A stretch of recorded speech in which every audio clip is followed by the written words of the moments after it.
Une vieille légende hindoue raconte qu'il y a de ça très longtemps, tous les hommes qui vivaient sur Terre étaient des dieux. Ils avaient des pouvoirs illimités et pouvaient réaliser tout ce qu'ils souhaitaient. Seulement, leur pouvoir leur semble monter à la tête et ils commencèrent à abuser de leur divinité. C'est alors que Brahma, le maître des dieux, décida de leur ôter le pouvoir divin et de le cacher à un endroit où il leur serait impossible de le retrouver.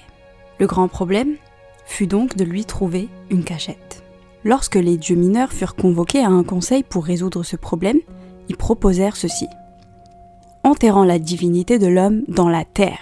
Mais Brahma répondit: non, cela ne suffit pas, car l'homme creusera et la trouvera. Alors les dieux répliquèrent: dans ce cas, jetant la divinité dans le plus profond des océans. Mais Brahma répondit à nouveau: non, car tôt ou tard, l'homme explorera les profondeurs de tous les océans, et il est certain qu'un jour, il la trouvera et la remontera à la surface. Alors, les dieux mineurs conclurent: nous ne savons pas où la cacher, car il ne semble pas exister sur terre ou dans la mer d'endroit que l'homme ne puisse atteindre un jour. Alors Brahma dit: voici ce que nous ferons de la divinité de l'homme. Nous la cacherons au plus profond de lui-même, car c'est le seul endroit où il ne pensera jamais à chercher. Depuis ce temps-là, conclut la légende, l'homme a fait le tour de la terre. Il a exploré, escaladé, plongé et creusé à la recherche de quelque chose qui le complétera, sans savoir qu'elle se trouve déjà en lui.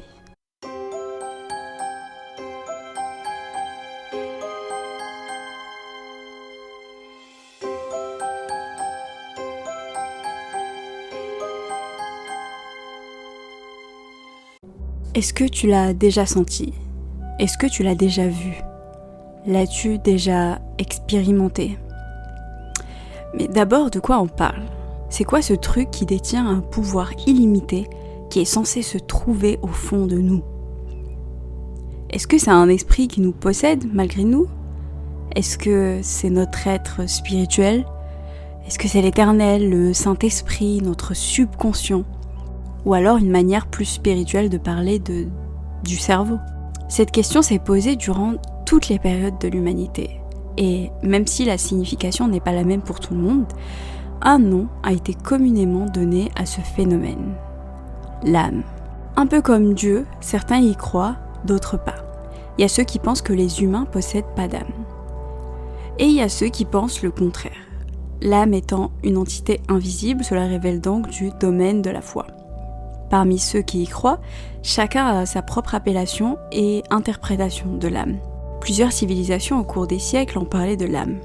Pour Platon, l'âme est déchue. Elle serait tombée dans le corps alors qu'elle accompagnait les dieux. Selon Homère, l'être humain a deux âmes, le thumos et la psyché. Dans le stoïcisme, l'âme n'est pas individuelle mais collective, c'est-à-dire que l'univers possède une âme que nous partageons tous. Pour le judaïsme, chaque être humain possède une âme qui est pure à la naissance, avec une tendance à faire le bien et un penchant vers le mal.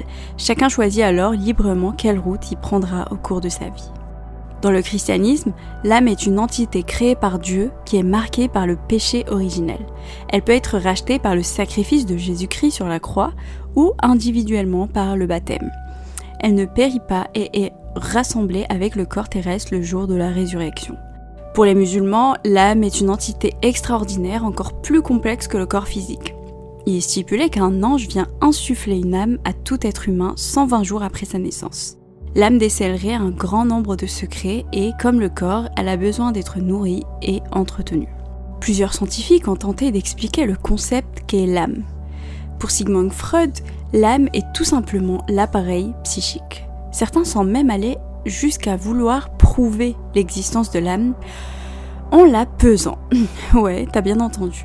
En 1907, le docteur Duncan McDougall a affirmé avoir pesé l'âme et l'a établi, après avoir pesé 6 personnes avant et après leur décès, à 21 grammes. Donc selon lui, l'âme, elle pèse 21 grammes. Mais alors, si cette âme existe, où est-ce qu'elle se trouve? Est-ce qu'elle est dans nos yeux, qui étaient autrefois considérées comme les portes qui mènent vers l'âme? Est-ce qu'elle est dans notre cœur? Ce qui expliquerait peut-être l'engouement humain pour cet organe et pourquoi on le considère tous presque inconsciemment comme l'appareil qui nous permet d'aimer. Ou peut-être dans nos pieds, pourquoi pas, ou même dans le nez. Peut-être même que l'âme est en nous tout en étant nulle part. Peut-être que c'est le bruit que fait notre estomac quand on pense avoir faim. Peut-être que c'est l'oxygène qu'on respire continuellement. Je sais pas, personne ne le sait.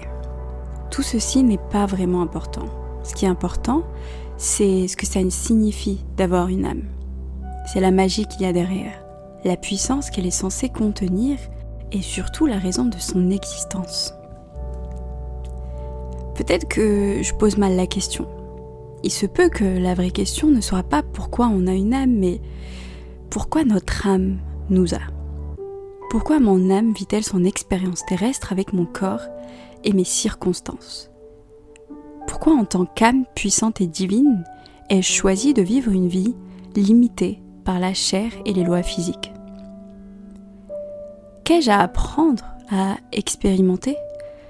Le but est-il de réaliser que je suis une âme? De me réveiller en quelque sorte? Dans ce cas, pourquoi les gens qui le réalisent ne se réveillent pas dans un monde extraordinaire, un monde peuplé seulement d'âmes éveillées, où quelqu'un leur dira « bien joué, t'as gagné la partie » et ce jeu, ce serait la Terre. Le jeu consistait à entrer dans le corps d'un être humain et pour gagner, il fallait réaliser qu'on n'est pas un humain mais une âme divine.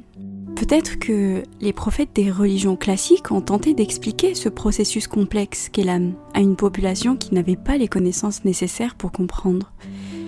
Ils ont dû créer des récits, des commandements, tout ceci pour expliquer que nous avons tous une âme, qu'elle n'aurait ni commencement ni fin, elle existe tout simplement, elle crée tout ce qui l'entoure. Ou peut-être que l'explication est simple. L'âme est une création de Dieu et elle a été déchue pour avoir péché. Elle se retrouve limitée, emprisonnée par un corps de chair, sur une planète spécialement conçue pour elle afin de faire ses preuves et de montrer qu'elle mérite d'aller dans le bon endroit après la mort de son véhicule terrestre. Mais alors pourquoi? Pourquoi tester et juger les âmes? Si Dieu souhaite que ces créatures ne fassent que du bien, pourquoi ne pas créer que des âmes incapables de faire du mal? Cette question ne peut pas être posée sans aller plus en profondeur sur le concept de Dieu et c'est pas le sujet ici. Reconnaître le fait d'avoir une âme, c'est reconnaître notre condition d'être spirituel. C'est une reconnaissance qui change tout, car ça ouvre tous les champs des possibles. En reconnaissant d'être un être spirituel, vous intégrez le fait qu'il existe tout un monde invisible qui n'attend que vous pour être exploré. Et vous intégrez surtout le fait que vous êtes bien plus puissant que ce que vous pensiez. Si la vie nous a montré une chose, c'est que tout être vivant devait être nourri, sinon il périt. Rien ne peut subsister sans alimentation. Alors si je suis une âme dans un corps humain, et que je venais seulement de réaliser que j'existe, il y a beaucoup de chances pour que je sois affamée, car personne n'a pensé à me nourrir. Mais une âme, ça mange quoi? Est-ce qu'il y a dans la nature des aliments qui nourrissent les âmes? Ou alors est-ce que sa nature divine la rend au-dessus de tout le vivant? Il y a une question encore plus intéressante. L'âme est-elle le produit de son alimentation? Est-ce que la nourriture qu'on donne à nos âmes détermine l'état de celle-ci? Assis près d'un feu de camp, tout en fumant sa pipe, un vieux chef indien appela son petit-fils et lui dit « Un combat a lieu tous les jours à l'intérieur de moi. Un combat terrible entre deux loups. L'un est mauvais, regret, tristesse et solitude, fermeture, avidité, arrogance, suspicion, apitoiement sur lui-même, distance, colère, envie, culpabilité, ressentiment, égoïsme, complexe, mensonge et vanité. L'autre est bon, il est paix, joie, amour, chaleur, douceur, espoir, confiance, bienveillance, générosité, vérité, simplicité, bonté, présence et proximité. Le même combat a lieu en toi-même et à l'intérieur de tout le monde. Le petit-fils, dans toute sa candeur d'enfant, réfléchit pendant quelques minutes puis demanda à son grand-père « Quel sera le loup qui vaincra ?» Le vieux chef indien répondit simplement « Celui que tu nourris. » Cette histoire, semble indiquer que l'âme se nourrit de nos émotions, de la nature de la vie qu'on décide de mener. Je sais pas. Et l'art, par exemple, ce concept exclusivement humain qui nous apaise, qui rend la vie tellement plus belle, plus douce, qui donne du sens à tout ce qui nous entoure. L'art, peu importe sa forme, c'est le fait de créer. Créer une chanson, un film, une histoire, des images, des portraits, des audios, des bouquets de fleurs, des habits, etc. Peu importe de quel côté on se trouve, qu'on soit artiste ou celui qui reçoit l'art, qu'on soit le créateur ou celui qui expérimente la création, l'art provoque en nous quelque chose de divin, de magique, de familier. C'est comme si l'art nous rappelait que dans notre essence, nous sommes des créateurs, que c'est ce qui nous définit et la raison même pour laquelle on existe. Créer et expérimenter les créations des autres créateurs. C'est peut-être comme ça que les âmes communiquent, en créant les unes pour les autres. Tellement de questions, tellement de réponses. C'était Yasmine in Wonderland. Merci à toi de t'être posé des questions avec moi. Si tu as des réponses ou plus de questions, n'hésite pas à me les partager en commentaire. Porte-toi bien et à bientôt pour de nouvelles questions.